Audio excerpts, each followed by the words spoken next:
Hey, it's a podcast. Woohoo! We're recording. Hey, what's up? Awesome. All right. I'm Kenny, And I'm Zach. and this is Stimpack Studios. We're just talking about stuff. Gonna be a little bit shorter than our first podcast was. First one was like an hour. I'm gonna have to interrupt you.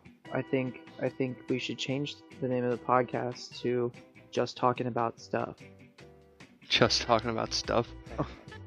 Yeah. Okay. All right, you can continue now. That's just my 2 cents. Okay, we might be able to do that. So, we were talking about this right before I hit record. You said the Whiskey Bible. What was going on with that? So not a game yeah, not game related, but it's person related. So I feel like this applies to everybody over the age of 21. Legal disclaimer, although not really. I'm sure. Nudge, but, wink, wink. Nudge, yeah. The Whiskey Bible has put out their rankings of the top whiskeys, at least in their opinion, in the world for the year 2014. And they noted that a Scottish distillery, which the Scots have been known for their whiskey for hundreds and hundreds of years. It's a Scottish. Yeah, that's why it's called Scotch. And you get like a single malt from Scotland, it's called Scotch. Right. But a Scottish distillery did not place in the top 5 at all this year, not a single one. And the number 1 whiskey in the world was actually distilled in Japan, and it is called the Yamazaki Single Malt Sherry Cask 2013. How much does that cost? And it costs about, I think the lowest price point I saw on a bottle was about $140. Damn. So it's a pretty pricey bottle of whiskey, and then I'm sure you'll have to have it shipped too, which is going to cost import tax, Lord knows how much money. Yeah, all that stuff. Yeah. And it might get broken. Hopefully not. Hopefully, if you're having something that expensive shipped, you're going to get some kind of like really good shipping. Yeah, like in like those wooden boxes with like you ever seen a wine box before that they use at restaurants? Yeah. I wish I had money that I could spend on just like buying $140 worth of alcohol in a single bottle, like, because it's either gonna be really delicious or just like totally shitty, and I'm interested to see. I would think with being the best bottle of whiskey in the world for the year 2014, that it would. There's got to be something special about it, Yeah. Like, I'm not even a big whiskey drinker, but it's definitely something that I would want to try for sure. Just to have that experience of saying I've tried the number 1, the best tasting whiskey in the world. And right. I'm sure some people would probably cringe at that because they're, people that really love whiskey and are really into the flavor and the aromas and like the palate that, whiskey requires you to have to be able to analyze it well. They would probably cringe at somebody as uneducated as me wanting to drink a bottle of whiskey like that. Right. But I'd give it a shot. Speaking of which, we need to go get drunk sometime soon. It's been a while. Yeah, I'm down for that. I'm off Friday night. Oh, cool. Are you working? Let's do something. Yeah, like I'm off on Friday as well. All right, cool. Onward. Right. And yeah, anyway.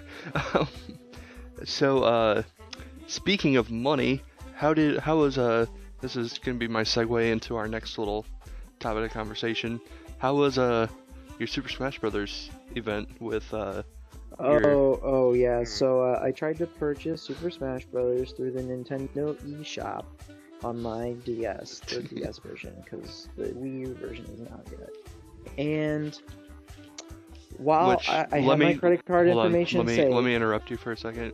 I just want to preface this with I was playing Super Smash Brothers on my one of my roommates 3DS, right? Uh-huh. Yeah, and it's really fun. Just want to rub that in for a second.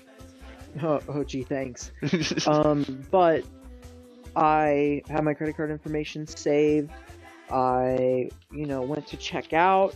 It was only $40. I was like, this is gonna be great. I'll just download it to my DS and then I'll be good to go. And I was really excited. And I go to the final part of the, the credit card information section after you use your credit card that you saved and asked for your zip code to verify. It said that my stuff couldn't be verified. So I tried it again, thinking I must have entered something incorrectly.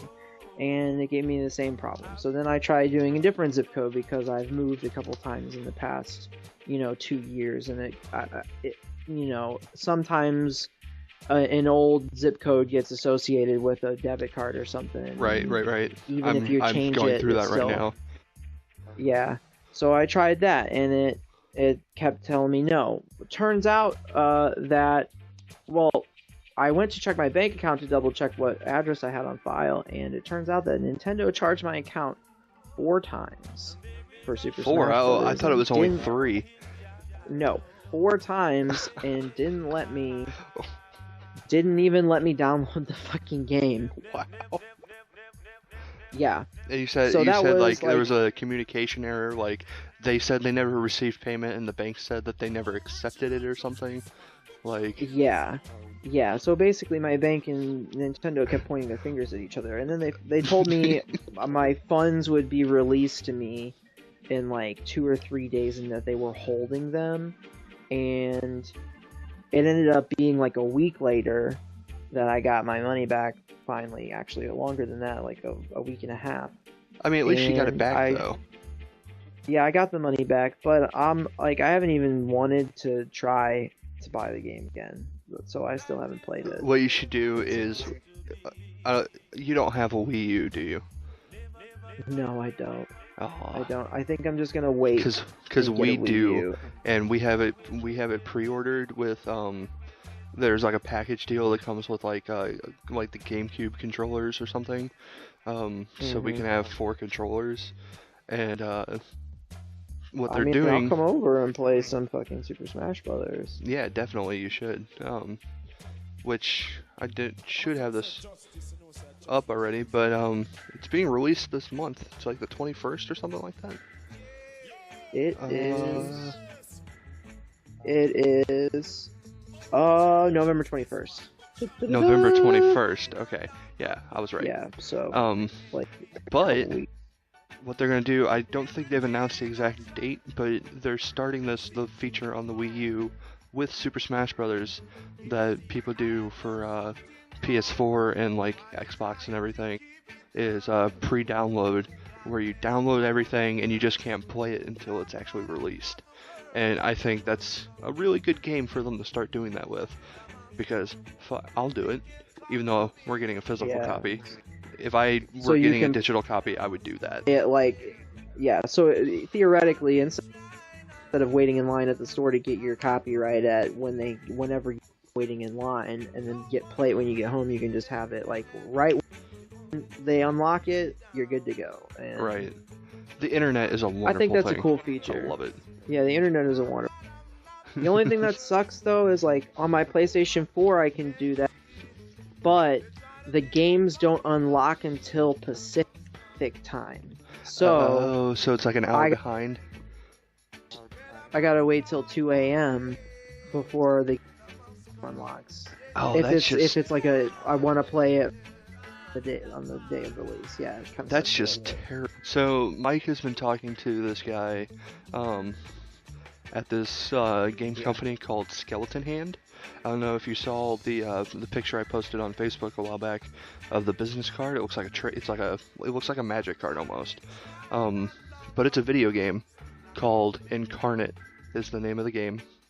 And like I said, it's by this company named Skeleton Hand, and it's basically like Magic the Gathering, but like different. It's like sort of like RPG status. Look it up. Like if you go to the website, you can find out more about it. I think he said that they just started their Kickstarter a few days ago. Yeah, I saw this Kickstarter. It's kind of like a card game, like you were talking about before, that you saw that your brother, or not your brother, your sister's boyfriend. Yeah, brother-in-law, yeah, a something guy like that. doing something like that. And you got like a spell book, and like all the cards that you got were like you put into like individual pages in your spell book, so like it was like preparing your spells, and then you go through like a battle, like a wizard battle against other people. Yeah. And the spells had like verbal and somatic components, so that you had to like say the spell properly and do the like correct hand gestures, or Interesting. like it would like not cast, and there would be like negative Some sort of effects and stuff penalty. like that. Yeah. Yeah. I'll put a link up to their Kickstarter on here, but for Incarnate. But the thing I'm most impressed with about this game is the artwork on the cards. Like, I've played a lot of card games in my day, and a lot of them kind of look the same. In terms of the artwork, that's kind of like almost like a old school like graphic novel sort of comic booky feel to it. That's a new adjective I'm gonna make up for it. But comic booky feel. Comic booky, yeah. But yeah, then the cards are only part of it, because the rest of the game takes place on like a 3D platform, and like your units are like on this grid, and there's like level design and everything. It's kind of interesting, kind of like what was this? There was like Magic the Gathering meets like Warhammer 40k tabletop gaming or something. Yeah, something like that. There was a game I was gonna compare it to, but I can't remember what it was called. Back on PlayStation. Speaking of classic games, I just saw an announcement thing today. There's a website. What's it called? The Internet Arcade, or the Internet Archive, something like that. But they have a lot of like old school emulators and stuff like that for like Sega Genesis and Atari 2600, like all these old games that you can play in your web browser for free. It's the Internet Archive, and they just released a new one. And hold up, you're telling me I can play Burger Time from the Atari in my web browser? Potentially. I'm not. Telling me? It should be on their list. I'm not exactly sure. Hold on, I'm stepping sure on my mic cable. Chopper Command. Missile Command, Chopper Command, Burger Time. Missile Command. I believe that's a different game entirely. The part that I saw this on was called the Console Living Room, and let's see, Atari 2600. Let's see if what did you call it? Burger Time. Yeah, Burger Time. I've never heard of that before. Then again, I never really played. You had to like walk across these platforms and like knock down pieces of achievement. Interesting. Run. Yeah, it's on here. Definitely. I'll send you the link here. Bad stuff. Oh. Check it out. Yeah. There's the link for it. I just sent it to you if you want to. They said that some of the games are broken because, they're emulators. They made them all with chop. Oh, my mic just cut out too. That was weird. Yeah, I think there's issues over the voice chat right now because I'm looking at it and it was all red. My mic just turns red for a second. Yeah. Yeah. I must be having server issues. Yeah. Oh well. This seems to happen a lot whenever we try to record. That's just our luck, man. We gotta keep fighting the good fight. Yeah, we'll just go with it. Tech issues. Maybe we just need better mics, but no, I definitely think it's the servers. But anyway, yes, Burger Time is on this website, and they just released a bunch of new ones, a bunch of new games for the internet browser. They're not perfect because they're emulators ported from a console and written like through JavaScript, so there's a lot of errors sometimes. But it's a neat little archive. I find it pretty interesting, and it'll be in the link section for this video. All right, so let's let's move on to something else. Okay, so I wanna. it's been a couple weeks. Tell us one of the things we were talking about on the first podcast was right before it came out, The Evil Within. Yeah. You and I Alright. streamed it that first night when you got it.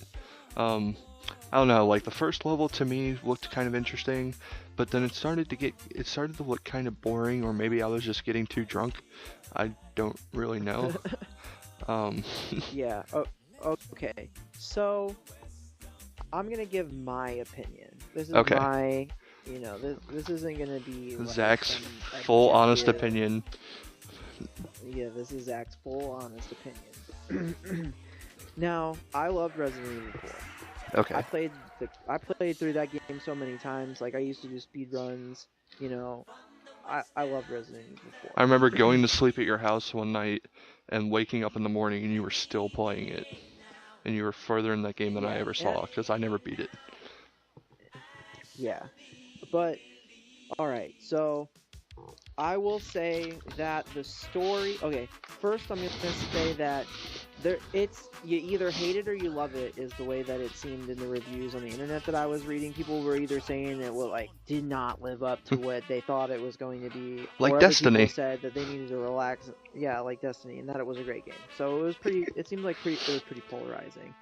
IGN gave it like an 8.7 or something like that, but you know how IGN is about their reviews. You never know. It's Right. not an accurate measure. Yeah. I loved it. I loved it. I thought the combat was great. I liked the stealth aspects that they added into the game. I thought that I played on the hardest difficulty right off the bat, and the ammo was scarce, and it really forced you. Some people complain that the ammo being scarce just made it like so hard that you couldn't.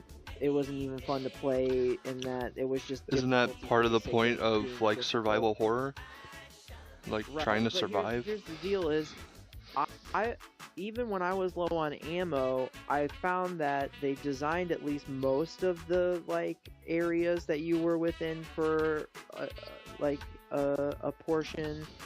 There were environmental things that you could do to kill groups of enemies and stuff like that. You had the option, if you were good enough, you get matches in the game to burn the corpses, because sometimes they'll get back up if you don't, and there's other things that you have to burn. And burn And so, groups like, of them. Yeah, if you you can shoot one and it'll fall down, and if you're good enough and you can time it right, if other enemies run over the top of that body, you can light them all on fire. So, Huh.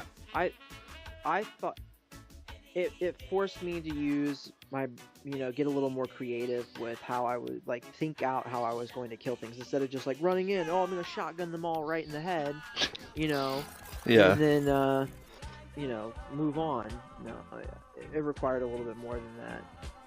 I thought the range of weapons was good. It had a robust upgrade system.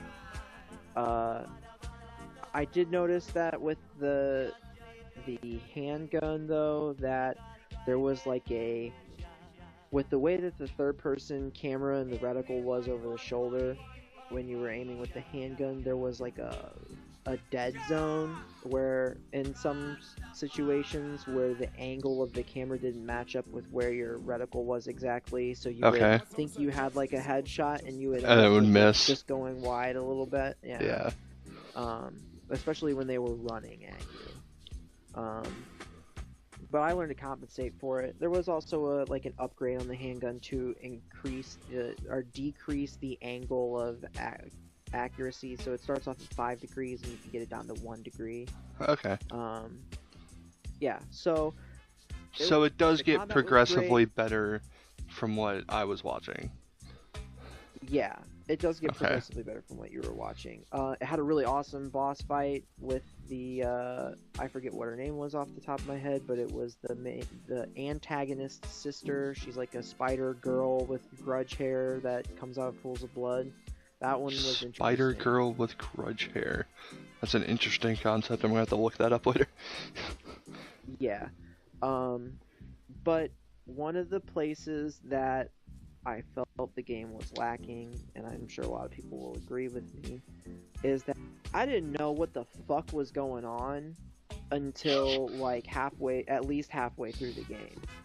Like, I kind of guessed at the general, The air like the of plot what was line. happening. Yeah, like the plot line. Like I had pretty good hypotheses about what was happening and like why things were happening the way that they were happening. But I really didn't get a clear answer until over halfway through the game, I'd say.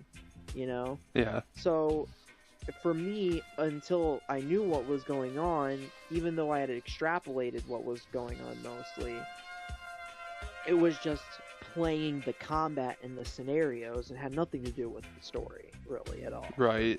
You weren't involved with it. You were kind of just going with what was going on. Like, this could make sense. Yeah, this could make sense eventually in terms of story. Yeah, so the story was it could have been better. There could have been a better narrative. More revealing. But overall, I liked it. Yeah, I'd give it like an 8.5, 9 out of 10. Okay.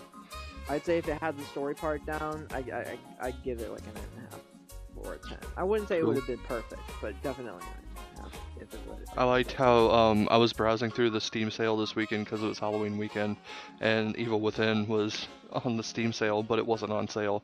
It was still $60. I was like, why is it even on the list? Who knows? Speaking of, did you get anything on the Steam sale?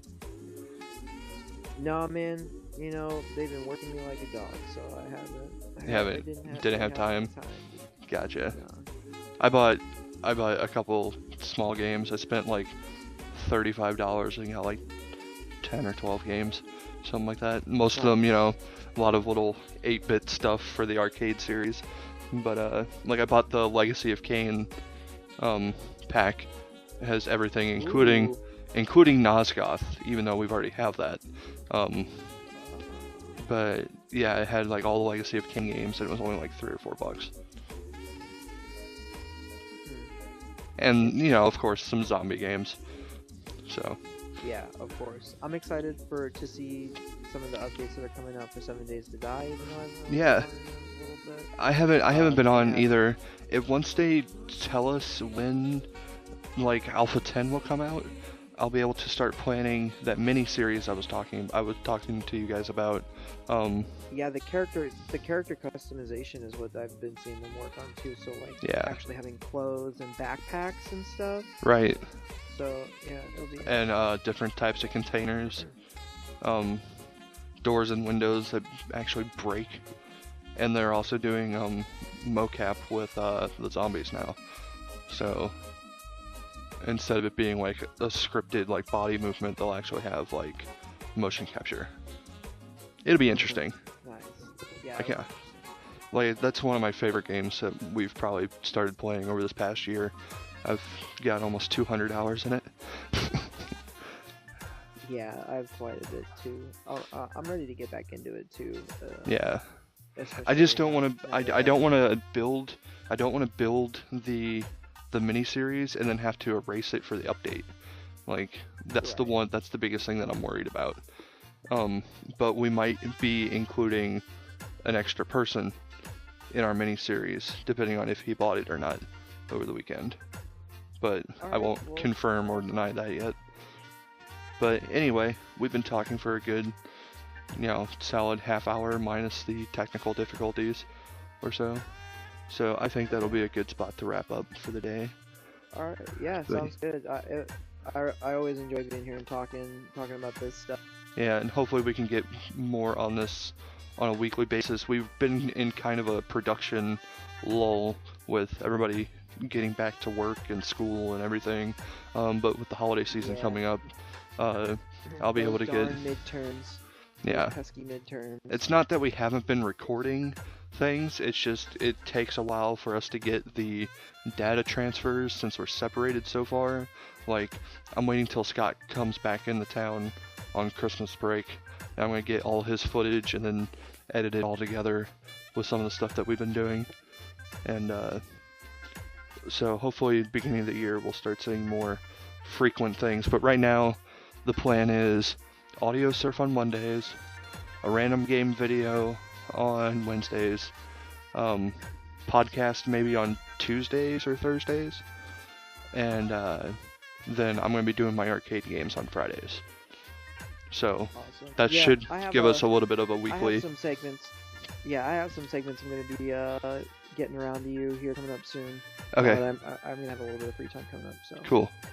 some Awesome. exciting surprise stuff that we'll reveal in the not too distant future. Neato. Alright, well then we will be back in 2 weeks. Maybe have Scott and Tanner with us, maybe not, who knows, but at least you and me will be back in 2 weeks, right? Yeah. Alright, Yeah. Maybe I can get a guest. We'll Yeah. see. maybe. Yeah. So, thanks for listening, guys. And this was Stimpack Studios. Take it easy. Have fun. Yeah. Take it easy.